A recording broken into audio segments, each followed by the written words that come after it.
আগামী দিনের খেলা হবে সত্যিকারের দেশপ্রেমিকের খেলা, ঠিক কিনা?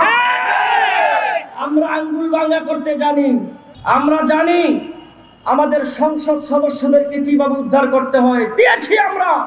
তো প্রতিনিধিবৃন্দ, কথা পরিষ্কার, লড়াই করতে হবে, যুদ্ধ করতে হবে।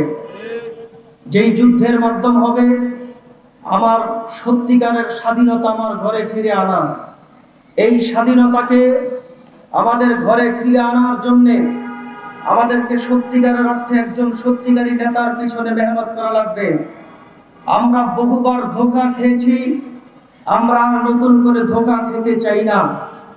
আপনারা আমাদেরকে বলেন, আপনারা 2018 সনে ধানের শীষের প্রতীক কিভাবে আনছেন?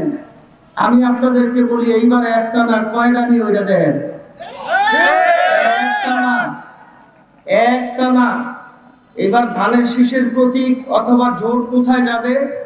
নারায়ণগঞ্জের 5টা আসন থেকে কয়টা আসন আমরা নেই? আপনারা নজর ওদিকে দেন।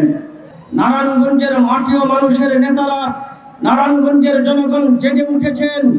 এই জাগ্রত হওয়াকে আমাদের কাজে লাগাতে হবে। আগামী জাতীয় সংসদ নির্বাচনে মুফতি মনির হোসেন কাসেমীকে বিপুল ভোটে পাস করিয়ে সংসদে গিয়ে দেখাতে হবে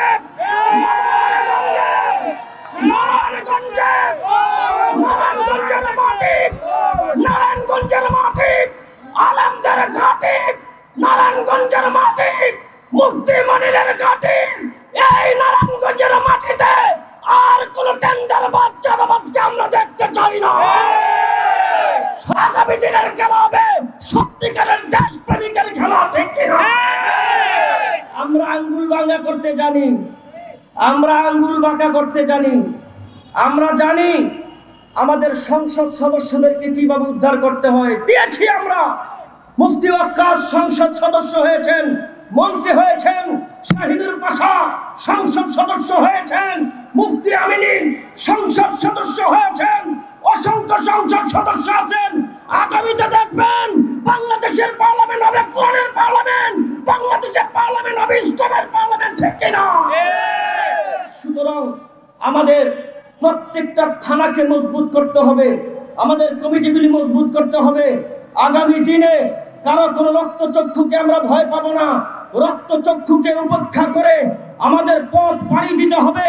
দেখা হবে রাজপথে, কথা হবে রাজপথে, ভাষা হবে চোখে চোখ রেখে। কোনো তাগুদি শক্তিকে আমরা ভয় পাই না।